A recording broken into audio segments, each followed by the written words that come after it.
कैसे हैं आप सभी? मुझे आशा है आप सभी अच्छे और प्रसन्न होंगे। चलिए आज हम पढ़ते हैं पाठ 6 शब्द निर्माण करते हैं। शब्द निर्माण, उपसर्ग, प्रत्यय एवं समास करते हैं इस पाठ की शुरुआत। ठीक है, सबसे पहले पढ़ते हैं हम उपसर्ग। उपसर्ग किसे कहते हैं? कुछ ऐसे शब्दांश होते हैं जो मूल शब्द से पहले लगकर या जुड़कर उसके अर्थ में परिवर्तन या विशेषता उत्पन्न कर देते हैं, उन्हें उपसर्ग कहते हैं। जैसे सुपुत्र, सु जमा पुत्र अर्थात सुपुत्र। पुत्र में हमने सु शब्द लगाया, सु वर्ण लगाया और इसका अर्थ परिवर्तित कर दिया तो बन गया सुपुत्र, है ना। आगे है अधर्म। धर्म में हमने आ लगाया तो जिसका रूप परिवर्तित हो गया तो बन गया अधर्म। यह आ क्या है? एक उपसर्ग है। उसी तरह है अपमान, अप जमा मान, मान में क्या जुड़ा? अप। एक नया शब्द बना अपमान। उसी तरह है बेईमान, ईमान में बे जोड़ा तो शब्द बनता है बेईमान।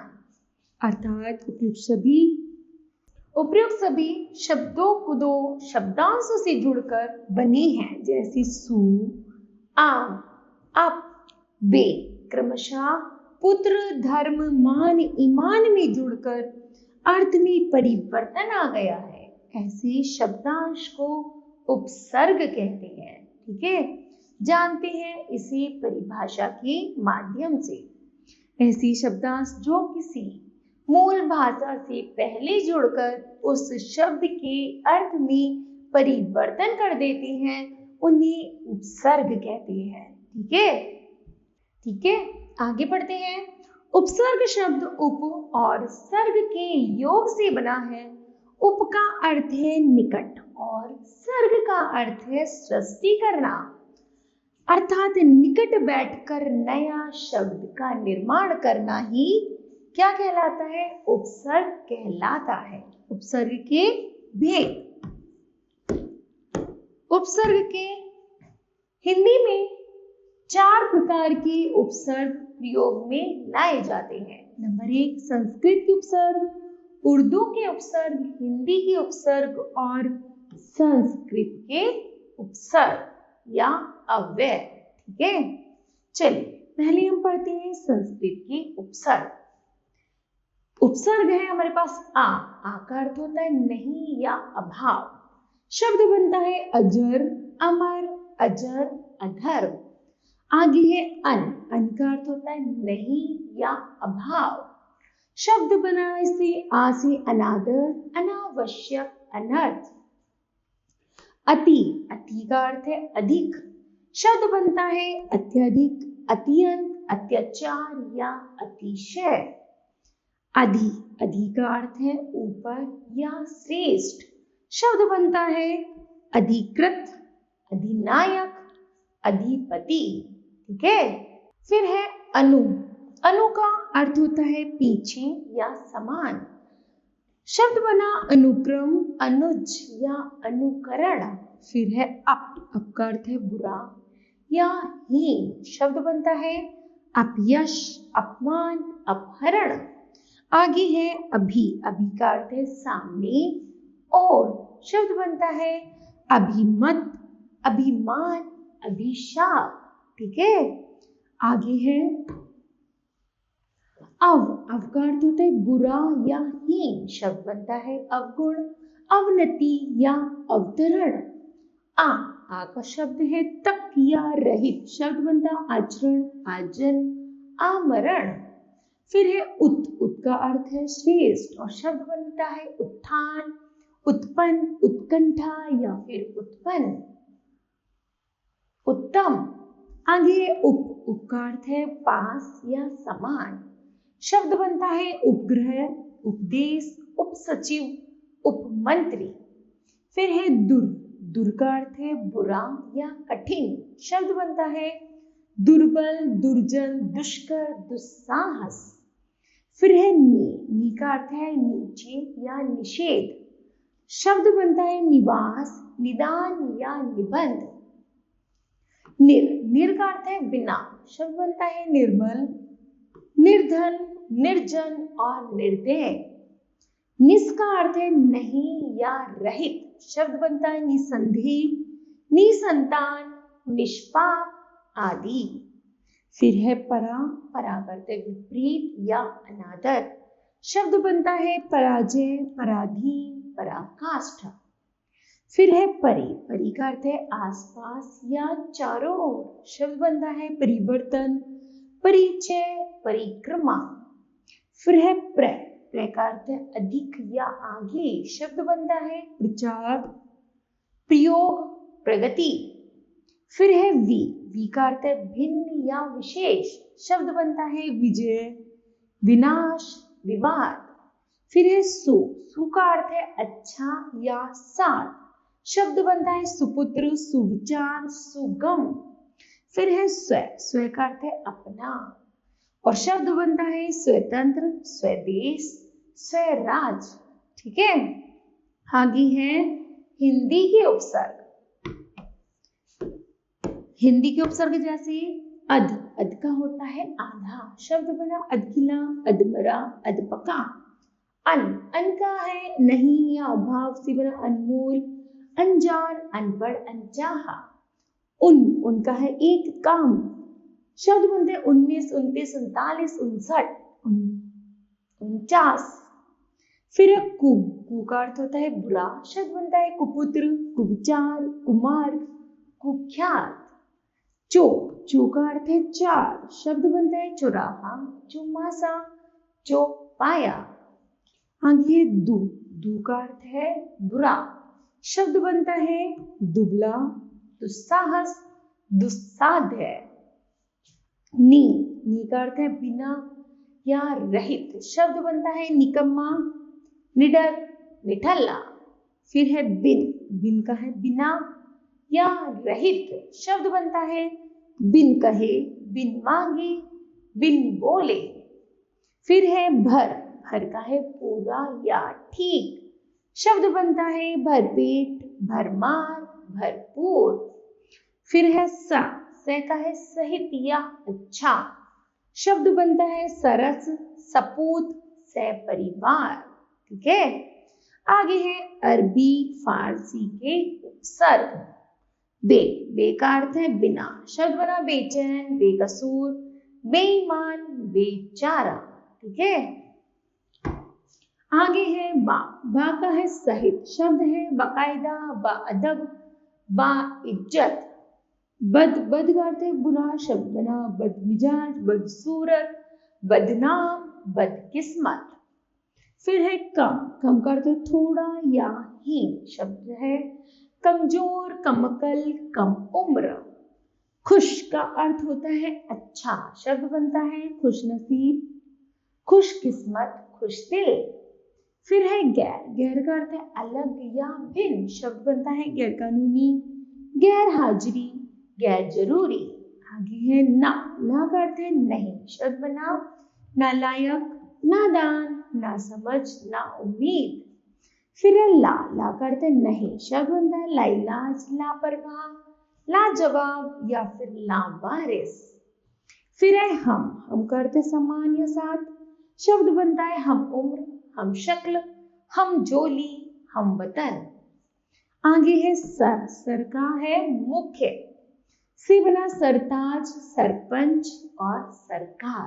ठीक है, उपसर्ग की तरह प्रयोग किए जाने वाले संस्कृत के अव्यय। संस्कृत के अव्यय है सबसे पहले अंतर का है भीतरी। शब्द है अंतरराष्ट्रीय, अंतर्जातीय, अंतरात्मा। फिर है अथ का है भीतरी। शब्द बना अंतःकरण, अंतःपुर। अधा का है नीचे। शब्द बना अधोलिख गति, अधोलिखित, अधोपतन। फिर है चिर का है बहुत देर। शब्द बनता है चिरकाल, चिरंजीव, चिरायु, चिरस्थायी। आगे है पुरा का है पहला या पुराना। अर्थ शब्द बनता है पुरातत्व, पुरातन या पुरावस्तु। फिर है बहि का है बाहर, शब्द बना बहिर्मुख, बहिर्गमन, बहिष्कार। सत का है सच्चा, शब्द बनता है सत्कर्म, सज्जन, सत्संग, सद्धर्म। फिर है सह, सह का है साथ, शब्द बनता है सहपाठी, सहयोगी, सहकर्मी, सहमत। आगे है पुनः, पुनः का है फिर, शब्द बनता है पुनर्जन्म, पुनर्विचार, पुनर्निर्माण और पुनरागमन। ठीक है। आगे है प्रत्यय। प्रत्यय किसे कहते हैं? कुछ ऐसी शब्दांश भी होती है जो मूल शब्द के आरंभ में न लगकर मूल शब्द के अंत में जुड़ते हैं, इन्हें प्रत्यय कहते हैं। जैसे खेल में हमने प्रत्यय जोड़ा आड़ी, तो शब्द बना खिलाड़ी। उसी तरह लड़क में हमने पन जोड़ा तो शब्द बना लड़कपन। ठीक है। उपरोक्त शब्दों में आड़ी, पन शब्दांश शब्द के बाद जुड़कर उनके अर्थ में परिवर्तन ला देते हैं, इन शब्दों को प्रत्यय कहा जाता है। ठीक है। ये स्वतंत्र रूप से कहीं भी प्रयुक्त नहीं किए जा सकते, इनका अपना कोई भी अर्थ नहीं होता है। जानते हैं हम इन्हें परिभाषा के माध्यम से। जो शब्दांश अंत में लगकर शब्द के अर्थ में परिवर्तन ला देते हैं, उन्हें प्रत्यय कहते हैं। प्रत्यय के भेद। प्रत्यय के दो भेद होते हैं, कृत प्रत्यय और त्वरित प्रत्यय। सबसे पहले पढ़ते हैं हम कृत प्रत्यय। किसे कहते हैं? जो प्रत्यय धातुओं के अंत में लगकर संज्ञा या विशेषण शब्दों का निर्माण करते हैं, वे कृत प्रत्यय कहलाते हैं। जैसे आई, आई से बना लड़, पढ़, जोत, लिख में यदि हम आई जोड़ेंगे तो शब्द बनेगा लड़ाई, पढ़ में जोड़ा पढ़ाई, जुत में जोड़ा जुताई और लिख में जोड़ा लिखाई। ठीक है। आगे है आन। आन में हमने शब्द जोड़ा उड़ में, जैसे उड़ में आन जोड़ा उड़ान, लग में जोड़ा लगान, उड़ में जोड़ा उड़ान, लग में जोड़ा लगान और चढ़ में जोड़ा चढ़ान। ठीक है। आगे है आप में मिल से जोड़ा तो शब्द बना मिलाप।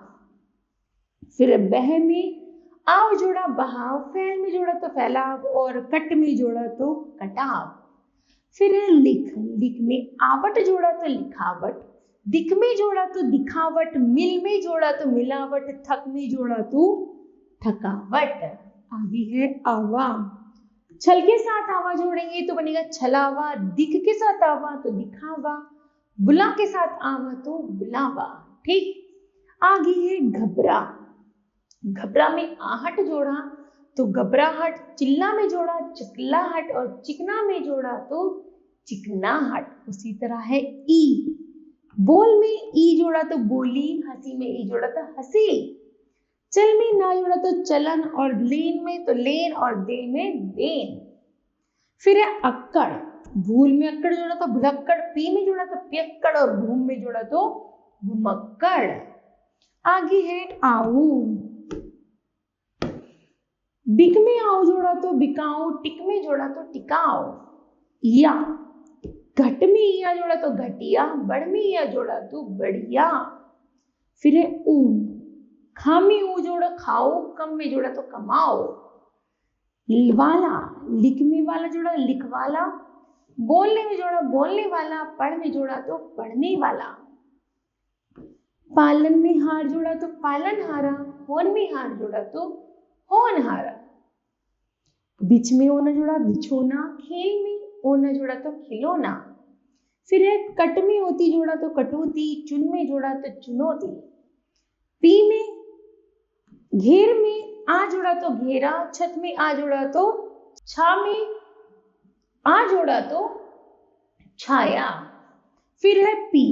पी में आ जोड़ा तो प्यासा, समझ में ओता जोड़ा तो समझौता, क्रे में तव्वे जोड़ा तो कर्तव्य, खेल में आड़ी जोड़ेंगे तो खिलाड़ी, तैर में आंख जोड़ेंगे तो तैराक।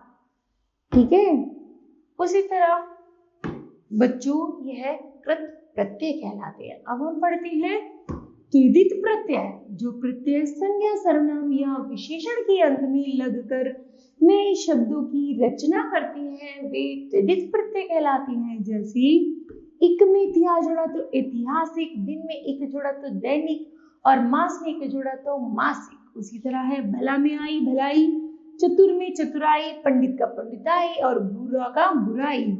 गर्म में ई जोड़ा तो गर्मी, खेत में जोड़ा तो खेती और नरम में जोड़ा तो नरमी। प्रभु में ता जोड़ा तो प्रभुता, गुरु में जोड़ा तो गुरुता और सरल में जोड़ा तो सरलता। बूढ़ा में आपा जोड़ा तो बुढ़ापा, मोटे में आपा जोड़ा तो मोटापा, पूजा में आपा जोड़ा तो पूजापा। फिर है मीठा में आस जोड़ा तो मिठास, खट्टा में आस जोड़ा तो खटास। फिर है बच्चा, बच्चा में पन जोड़ा बच्चापन, पीला में जोड़ा तो पीलापन और अपने में जोड़ा तो अपनापन। त्वय, मनुष्य में त्वय जोड़ा तो मनुष्यत्व, पशु में जोड़ा तो पशुत्व और अपने में जोड़ा तो अपनत्व। चांद में नी जोड़ा तो चांदनी, नथ में जोड़ा तो नथनी। गुरु में इमा जोड़ा तो गुरीमा, महा में जोड़ा तो महिमा, लघु में जोड़ा तो लघु मिया, लघीमा। आगे है लोहा में आर जोड़ा तो लुहार, सोना में आर जोड़ा तो सुनार। फिर है रसोई, रसोई में इया जोड़ा तो रसोईया, दुख में जोड़ा तो दुखिया और सुख में जोड़ा तो सुखिया। फिर है गाड़ी, गाड़ी में गाड़ी वाला, घर में घर वाला, सब्जी से सब्जी वाला। आगे है पत्रकार, पत्रकार, साहित्यकार और रचनाकार। मामा से एरा जोड़ा तो बने ममीरा, चाचा से चचेरा और फूफा से फुफेरा। फिर आनंद में इत जोड़ेंगे तो क्या बनेगा आनंदित, हर्ष में इत जोड़ा हर्षित, दुख में इत जोड़ा तो दुखित। भारत में ये जोड़ा तो भारतीय, राष्ट्र में ये जोड़ा तो राष्ट्रीय, जाति में जोड़ा तो जातीय। फिर रंग में इन जोड़ा तो रंगीन, कुल में जोड़ा कुलीन और प्राचीन में जोड़ा तो प्राचीन। आगे है कठिन में तम जोड़तर जोड़ा तो कठिनतर, सरल में जोड़ा तो सरलतर और मृदु में जोड़ा तो मृदुतर। अधिक में तम जोड़ा तो अधिकतम, न्यून में तम तो न्यूनतम, उच्च में तम तो उच्चतम। फिर है जल में मैं तो जल में, दुख में मैं तो दुख में और दया में मैं तो दया में। ज्ञान में वान तो ज्ञानवान, दया में वान तो दयावान, धन में वान तो धनवान। श्री में जोड़ेंगे श्रीमती, बुद्धि में जोड़ेंगे बुद्धिमती, आशा में जोड़ेंगे आशाजनक, चिंता में जोड़ेंगे चिंताजनक, सुविधा में जोड़ेंगे तो सुविधाजनक। फिर ध्यान से जोड़ा तो ध्यान पूर्वक, नियम में जोड़ा तो नियम पूर्वक। चमक में इला चमकीला, रस में इला तो रसीला और बर्फ में जमा तो बर्फीला। झगड़ा का है झगड़ालू, दया से आलू जोड़ा तो दयालु। पंडित में आयन लगाएंगे तो शब्द बनेगा पंडितायन, लाला में आयन जोड़ा तो ललायन और बाबू में जोड़ा तो बुबुआयन। फिर देवन में आनी जोड़ा देवरानी, जेठ में जोड़ा तो जेठानी और सेठ में जोड़ा तो सेठानी। ठीक है बच्चों, उसके बाद है कुछ उर्दू, अरबी, फारसी के त्रिदित प्रत्यय। जैसे आना का बना सालाना, रोजाना, मद से बना अक्लमंद, जरूरतमंद, ईयत से बना इंसानियत, हैवानियत, दान से बना कूड़ेदान, कलमदान या रोशनदान, खोर से बना रिश्वतखोर, आदमखोर, साज से बना घड़ी साज, जा साज और जिल्द साज, नाक से बना खतरनाक, शर्मनाक और खौफनाक, दार से बना जमींदार, दुकानदार और हिस्सेदार, दानी से बना चूहेदानी, मच्छरदानी, पोश से बना मेजपोश और तखतपोश, घर से बना जादूगर या बाजीगर। आगे है दो प्रत्ययों का एक साथ प्रयोग। जैसे दया में आलू और ता जोड़ेंगे तो शब्द बनेगा दयालुता। राष्ट्र में इया और ता जोड़ेंगे तो शब्द बनेगा राष्ट्रीयता। लोक में इक जमा ता जोड़ेंगे तो शब्द बनेगा लौकिकता। वन में आवट जमा ई तो शब्द बना बनावटी। अकल में मद जमा ई तो अकलमंदी। और बचपन में पन जमा आ तो बचपना। भूत में इक जमा ता तो भौतिकता। ठीक है। समास का अर्थ होता है छोटा करना या संक्षिप्त करना। इसमें दो या दो से अधिक शब्दों को मिलाकर एक नए शब्द का निर्माण किया जाता है। जैसे दशानन, रस है आनंद जिसके अर्थात दशानन। घुड़सवार अर्थात घोड़े पर सवार। चलिए चलते हैं, इसे परिभाषा के माध्यम से समझते हैं। जब दो या दो से अधिक शब्द मिलकर एक सार्थक शब्द बनाते हैं तो यह प्रक्रिया समास कहलाती है। उपयुक्त लिखे शब्द दशानन व घुड़सवार क्रमशः 10 है आनंद जिसके तथा घोड़े पर सवार शब्दों का संक्षेपीकरण है। यह संक्षेपीकरण ही समास है। ठीक है। समास के भेद, समास के 6 भेद होते हैं। अव्ययी भाव समास, तत्पुरुष समास, कर्मधारय समास, द्विगु समास, द्वंद्व समास और बहुब्रीहि समास। ठीक है। चलिए पढ़ते हैं आगे। सबसे पहले अव्ययी भाव समास। जिस समस्त पद में पूर्व पद अव्यय हो तथा उसके योग से समस्त पद भी अव्यय बन जाए वह अव्ययी भाव समास होता है। जैसे यथा, अव्यय का मतलब होता है जो पहला शब्द है उसमें कोई परिवर्तन नहीं आता। ठीक है। वो ऐसे का ऐसा ही रहता है। ठीक। जैसे यहाँ पर शब्द है यथा विधि, तो यथा अलग है, विधि अलग है, अर्थात विधि के अनुसार। यथा संभव, जैसा संभव हो। आमरण आमरण तक, प्रतिमास हर मास, हाथों हाथ, हाथ ही हाथ में। लाजवाब, जिसका जवाब न हो। अनजाने, बिना जाने बिना, भर पेट पेट भर कर, रातों रात, रात ही रात में।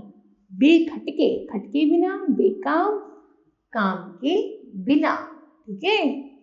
आगे है तत्पुरुष समास। इसमें दूसरा पद प्रधान होता है और समस्त पद के दोनों पदों के मध्य कार के चिन्ह को के, की, के लिए, में, से, पर का लोप हो जाता है। कारकों के आधार पर तत्पुरुष समास की 6 भेद होते हैं। कितने भेद होते हैं? 6। जैसे पहला है कर्म तत्पुरुष को चिन्ह का लोप। जैसे परलोक गमन, परलोक को गमन। गगनचुंबी, गगन को छूने वाला। स्वर्ग प्राप्त, स्वर्ग को प्राप्त। देशागत, देश को गाया हुआ। चिड़ी मार, चिड़ियों को मारने वाला। ग्रामगत, ग्राम को गया हुआ। ठीक है। आगे है करण तत्पुरुष। करण तत्पुरुष का है विभक्ति चिन्ह से, के द्वारा। ठीक है। तो जैसे अकाल पीड़ित, अकाल से पीड़ित। शक्ति संपन्न, शक्ति से संपन्न। सूरकृत, सूर द्वारा कृत। हस्तलिखित, हस्त द्वारा लिखित। रस भरा, रस से भरा। और रेखांकित, रेखा द्वारा अंकित। तो जहां पर से के द्वारा आता है वहां पर करण तत्पुरुष समास होता है। आगे है संप्रदान तत्पुरुष समास। इसमें आता है के लिए। क्या आता है? के लिए। जैसे मालगाड़ी का है माल के लिए गाड़ी। रसोई घर है रसोई के लिए घर। सभा भवन, सभा के लिए भवन। गुरु दक्षिणा, गुरु के लिए दक्षिणा। डाकघड़ी, डाक के लिए गाड़ी। राह खर्च, राह के लिए खर्च। विद्यालय, विद्या के लिए आलय। और देशभक्ति, देश के लिए भक्ति। ठीक है।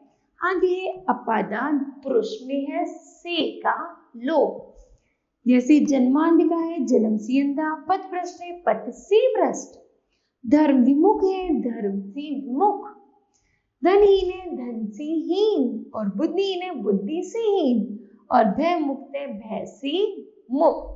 ठीक है, आगे है संबंध तत्पुरुष। संबंध तत्पुरुष में चिन्ह है का की के, जैसे राजमहल का है राजा का महल, देशवासी देश का वासी, मृत्यु दंड मृत्यु का दंड, अमृत धारा अमृत की धारा, गंगा जल का है गंगा का जल, नगरवासी नगर का वासी, उद्योगपति उद्योग का पति, घुड़दौड़ घोड़ों की दौड़।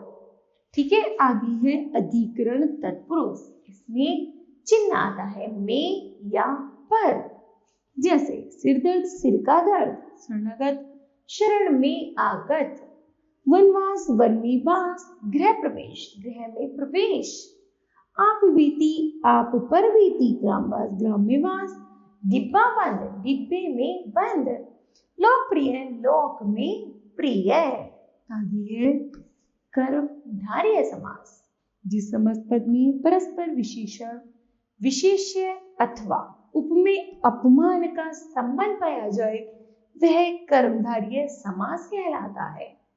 इसमें द्वितीय पद प्रधान होता है, जैसे विशेषण विशेष्य है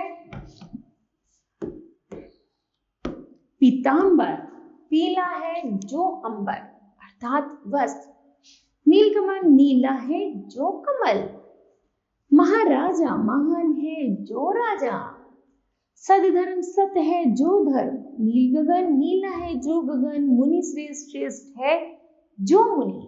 आगे है उपमेय और उपमेय, जैसे कनक लता कनक की समान लता, चंद्रमुख मुख रूपी चंद्रमा, चरण कमल कमल जैसे चरण, चंद्रमुख चंद्रमा के समान मुख, कर कमल कर रूपी कमल, विद्याधन विद्या रूपी धन, अर्थात जिसकी तुलना या समान हो उसको मान लिया जाए तो वह उपमान में उपमेय का बोध।